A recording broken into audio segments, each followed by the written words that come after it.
મારું નામ ભાવેન ભટ્ટ છે. હું અહીંયા વહીવટી અધિકારી તરીકે મારી ફરજ નિભાવું છું. ભાવેનભાઈ, કઈ કઈ પ્રકારની સેવાઓ થતી? વિજયભાઈ અહીં કેવી રીતે જોડાયેલા હતા, શું કહેશો?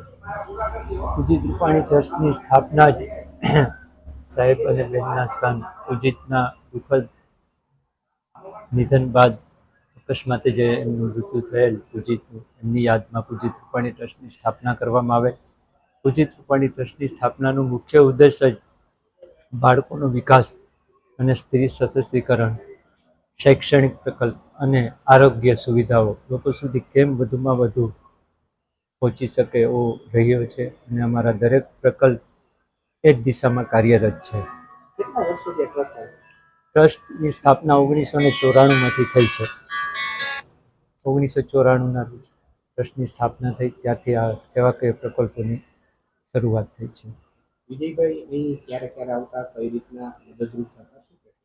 સાહેબ જ્યારે પણ રાજકોટમાં હોય એટલે હું કહી શકું સાહેબનું અવશ્ય મુલાકાત ટ્રસ્ટની હોય. ટ્રસ્ટના બાળકો સાથે એમનો ઇન્ટરેક્શન હોય, એમનું માર્ગદર્શન હોય. બેન અને સાહેબ અંજલીબેન અને રૂપાણી સાહેબ બંને હર હંમેશ ટ્રસ્ટની પ્રવૃત્તિઓ સાથે જોડાયેલા રહે. હવે વિજયભાઈ આપણી વચ્ચે નથી રહ્યા, શું કહેશો? કેવી લાગણી છે? એ હજુ માની નથી શકાતું. જ્યાં સુધી કન્ફર્મ DNA ટેસ્ટની કે ત્યાં સુધી અમે નથી માની શકતા. એક વ્યક્તિ જીવિત નીકળ્યો છે એટલે અમને હજી આશા બંધાણી છે કે ખરેખર સાહેબ આ ઘટનાનો ભોગ ન બન્યા હોય અને હેમખેમ આપણી વચ્ચે આવે એવી અમે પ્રાર્થના કરીએ છીએ.